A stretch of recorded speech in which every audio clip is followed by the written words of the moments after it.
Hello అండి అందరికీ welcome back to my channel.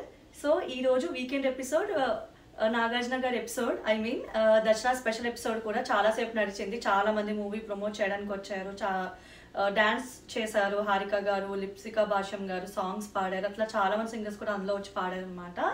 So event చాలా బాగా వెళ్ళిందని చెప్పాలి.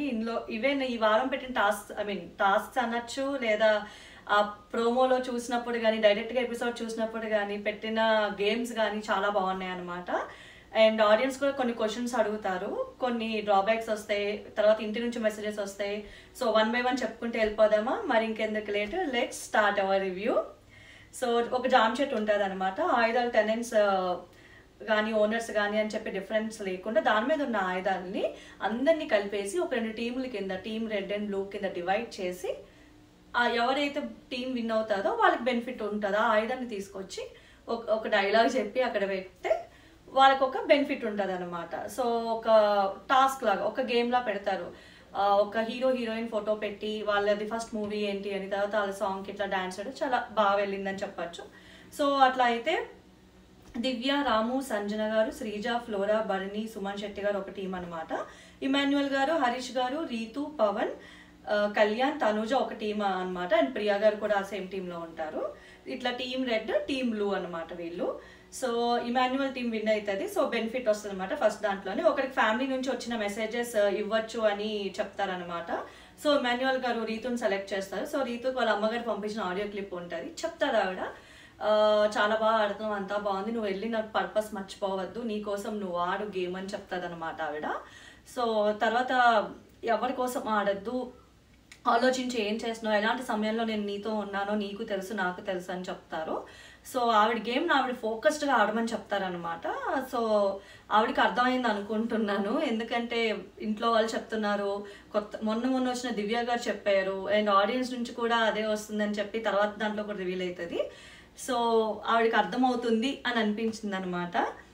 అండ్ ఫేవరెట్ కంటెస్టెంట్స్కి ప్రేక్షకులు జెన్యున్గా ఆన్సర్ చేయమని చెప్పి కొన్ని క్వశ్చన్స్ పంపిస్తారు. దానికి ఓటింగ్ ఉంటుంది, థమ్స్ అప్, థమ్స్ డౌన్ అనమాట. ఇదైతే చాలా ఇంట్రెస్టింగ్ పార్ట్ వెళ్ళింది, నేను ఎక్స్పెక్ట్ చేయలేదు. అంటే వీకెండ్ ఫెస్టివల్ ఎపిసోడ్ కదా, ఇట్లా ఏం ఉండకుండా జస్ట్ ఫన్ టాస్క్ ఉంటుంది. ఒక్కొక్క రౌండ్లో సేవ్ చేసుకుంటూ వస్తారు అనుకున్నాము. So after that Ritu audio clip ఒకరిని సేవ్ చేస్తారు, అందులో రీతు సేవ్ అవుతారనమాట. సో ఇప్పుడు ఆడియన్స్ కొన్ని క్వశ్చన్స్ ఇస్తారు కదా, ఆ క్వశ్చన్స్కి వీళ్ళు ఆన్సర్ ఇవ్వాలి. వీళ్ళు ఎంత జెన్యూన్గా ఉన్నారు అనేది వాళ్ళు ఇచ్చిన ఆన్సర్ బట్టి audience thumbs up, thumbs down చెప్తారనమాట. అయితే ఫస్ట్ క్వశ్చన్ రీతు గారికి, మీ గేమ్ కంటే ఎక్కువ కనిపించింది మీ ఏడుపు, ప్రతి చిన్నదానికి ఎందుకు ఏడుస్తారు, అది మీ స్ట్రాటజీయా, మీరు మీ గేమ్ కన్నా డెమోన్ పవన్ కోసం ఎక్కువ ఆడుతున్నారని అడుగుతారు.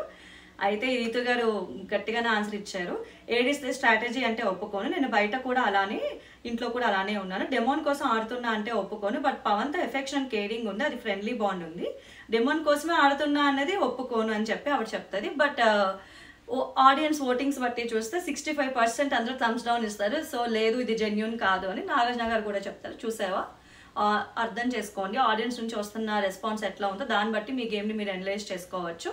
సో ఎక్కడో అనిపిస్తుంది కదా, జెన్యూన్గా లేదు అని చెప్పారు. So you have to improve అన్నట్లు చెప్తారనమాట. సో సుమన్ గారికి సెకండ్ సెకండ్ క్వశ్చన్ వస్తుంది. సడన్ గా ఉరుములా వస్తారు, మళ్ళీ కనిపించరు, మీ మాటలో ఉన్న పంచ్ గేమ్లో ఉండదు, గేమ్ ఎప్పుడు ఆడతారు అని. గేమ్లో ఇంకా ఇన్వాల్వ్మెంట్ ఉంటే బాగుంటుంది అని అందరికీ తెలిసింది. అది సుమన్ గారు మాట్లాడిన ఆట ఆడినా ఇంకా బాగుంటుంది అనిపిస్తుంది. ఆయన మాట్లాడిన 10 నిమిషాలు కానీ 5 నిమిషాలు కానీ 2 నిమిషాలు అవనివ్వండి, చాలా బాగా అనిపిస్తుంది. ఆయన ఆన్సర్ ఇచ్చే విధానం కూడా చాలా బాగా అనిపిస్తుంది. సో డెఫినెట్లీ ఇదైతే కరెక్టే. సో ఈలోపు ఆయన ఆన్సర్ ఇస్తారు, ఒక్కొక్క వీక్ బెటర్మెంట్ ఇస్తున్నాను, ఇంకా బెటర్ అవుతాను, అందరితో కలుస్తున్నా, అందరితో మాట్లాడుతున్నా, గేమ్ అండ్ టాస్క్లో కూడా ఎఫర్ట్స్ పెడుతున్నా, ఇంకా పెట్టడానికి ట్రై చేస్తా అంటారు.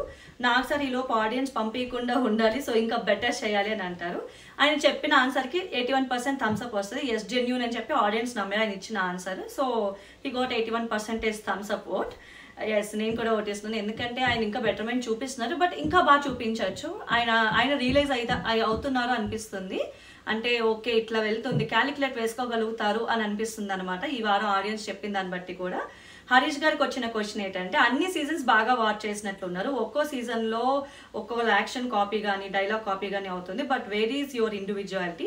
ఒక్కో స్టేట్మెంట్ పాస్ చేస్తారు, నెక్స్ట్ మూమెంట్ మళ్ళీ ఆ ఇంటెన్షన్తో అనలేదు అంటారు, మీరు ఏమైనా స్ప్లిట్ పర్సనాలిటీయా అని. అబ్బా, ఈ క్వశ్చన్ ఎవరైతే ఫ్రేమ్ చేశారో కానీ యాజ్ ఇట్ ఈజ్ ఏమంటారు, అందరూ చూస్తున్న రెస్పాన్స్ కానీ, ఆడియన్స్ ఉంటున్న విధానం కానీ, ఆన్లైన్లో చూస్తున్న వచ్చే ఏమంటారు ప్రేక్షకుల స్పందన అంటారు చూడండి, అట్లా చాలా బాగా చెప్పారనమాట. చూడాలి ఆయన ఆన్సర్ ఏమిస్తారంటే, ఇంతకుముందు సీజన్స్ చూశాను, బట్ బయట కూడా నేను ఇండివిజువల్గా ఇలానే ఉంటాను సార్. అండ్ నెక్స్ట్ వచ్చేసరికి భాష అటు ఇటు ఉండొచ్చు, కానీ భావం మాత్రం ప్యూర్గా జెన్యున్గా ఉంటుంది. స్ప్లిట్ పర్సనాలిటీ అంటారా, కోపం వచ్చినప్పుడు కోపం చూపిస్తాను, స్టాండ్ తీసుకున్నప్పుడు స్టాండ్ తీసుకుంటా అంటారు. కానీ ఎక్కడో అది గేమ్ కోసమే కోపం చూపిస్తున్నారు అన్నది ఆయన ఒప్పుకోవట్లేదు. ఆయన కానీ అది ఒప్పుకుంటే ఖచ్చితంగా థమ్స్ అప్ వచ్చేదేమో. ఇప్పుడు కూడా థమ్స్ డౌన్ వచ్చింది, బికాజ్ ఆడియన్స్కి అర్థమవుతుంది ఆయన చెప్తుంది ఒకటి చేస్తుంది ఒకటి అని. ఆయన అయితే జెన్యున్గా లేరు, ఆయన అది కాదు అనమాట. బట్ ఆయనకి అది తెలియట్లేదు, అందరికీ అర్థం అవుతుంది ఆయన కోరిండే ప్రతిదానికి కోపం రియాక్ట్ అవుతున్నారు అని. సో అదైతే ఎవరు ఒప్పుకోవట్లేదు, ఆయన అది అర్థం చేసుకోవాలి. నెక్స్ట్ క్వశ్చన్ శ్రీజ గారికి అనమాట. మీకు ఓటు వేసి బిగ్ బాస్ హౌస్కి పంపిస్తే గొడవలు పెట్టుకోవడానికా? మీరు ప్రియా అందరితో గొడవ వేసుకుంటారు, ఎంటర్టైన్మెంట్ అంటే గొడవ ఆడటమే కాదు అని అంటారు, కొంచెం మరీ గొడవ కాకుండా అసలైన ఎంటర్టైన్మెంట్ ఇవ్వండి అని. అవ్వా, సూపర్ అడిగారండి. ఒక్క 2 లైన్స్లో మంచిగా ఫ్రేమ్ చేశారు. నిజమే, మనం చాలా వీక్స్ నుంచి చెప్పుకుంటుంది గొడవ ఎక్కువ పెట్టుకుంటున్నారు ప్రతి దాంట్లో. ఆవిడ దృష్టిలో ఆవిడ స్టాండ్ తీసుకుంటున్నట్లు ఫీల్ అవుతున్నారు, కానీ కొంచెం అది వేరేలా ప్రొట్రే అవుతుంది బయటికి. బట్ ఏమంటారు, ఈ వారం అయితే ఆవిడ కొంచెం డౌన్ అయ్యారు. మేబీ దివ్య గారు వచ్చి చెప్పడం వల్లనో ఆవిడకి ఒక క్యాలిక్యులేషన్ అర్థమైందో ఏమో తెలియదు, ఆవిడ డౌన్ అయ్యారు. ఇంకా బెటర్గా ఎంటర్టైన్మెంట్ ఇవ్వాలి అని అనుకుంటున్నారు జనాలు, ఎంటర్టైన్మెంట్ ఎక్స్పెక్ట్ చేస్తున్నారని చెప్పాలి. ఈవెన్ ఆవిడ కూడా ఆన్సర్ ఇచ్చింది అనమాట. నాకు లోపల ఏమనిపిస్తే అదే బయట చెప్తాను, అక్కడ గొడవ జరిగింది అంటే వెనక మాట్లాడను, అక్కడికక్కడే చెప్పేస్తాను, బట్ అది వేరేలా వెళ్తుంది అంటే ఇంకా ఏం చేయలేము.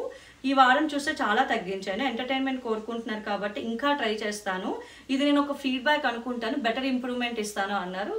చాలా స్పోర్టివ్గా తీసుకున్నారు, కానీ ఆవిడ అయితే క్యాలిక్యులేట్ చేసుకోగలుగుతున్నారు, వేరే వాళ్ళ గురించి తెలియదు. కానీ శ్రీజ గారు అయితే కొంచెం క్యాలిక్యులేట్ చేసుకొని ఆవిడకి ఒక అవగాహన వస్తుంది అని అనిపించింది, ఎందుకంటే ఆ బెటర్మెంట్ ఈ వారం చూసాం కాబట్టి. సో అందరూ 74% ఓటింగ్ థమ్స్ డౌన్ చేస్తారు, ఇంకా ట్రస్ట్ చేయట్లేదు అనమాట. తప్పే లేదు, లాస్ట్ 3 వీక్స్ ఉన్న ఇంపాక్ట్ అలాంటిది అనమాట. సో అందుకు అందరూ థమ్స్ డౌన్ చేశారు. ఇప్పుడు కళ్యాణ్ గారికి క్వశ్చన్, ఇది చాలా బాగుంటుంది ఈ క్వశ్చన్, వినండి. ఈవెన్ అందరు ఆడియన్స్ ప్రజలు అడుగుతున్న క్వశ్చన్లా అనిపించింది నాకైతే. అగ్ని పరీక్ష తర్వాత మీ గేమ్ ఒక లెవెల్కి రీచ్ అవుతుంది అని ఎక్స్పెక్ట్ చేసాము, కానీ అది ఏమీ కనిపించట్లేదు, వై? ఎప్పుడు అమ్మాయిలు చుట్టూ కనిపిస్తారు, మీ గేమ్ ఎప్పుడు ఆడతారు, మేము ఎప్పుడు చూస్తాం, మీరు ఎంటర్టైన్మెంట్ ఎందుకు ఇవ్వట్లేదు అన్నట్లు అడిగారు. అబ్బా, సూపర్ అడిగారు అనిపించింది. ఎందుకంటే ఆయనలో క్యాలిబర్ ఉంది. నేను చాలా వీడియోస్లో చెప్పాను, కళ్యాణ్ గారిలో చాలా క్యాలిబర్ ఉంది. Is a very good player, strong player to, మంచి టఫ్ కాంపిటేటర్ కూడా, కానీ ఆయన ఆడట్లేదు అనేది నిజం అది చెప్పాలంటే.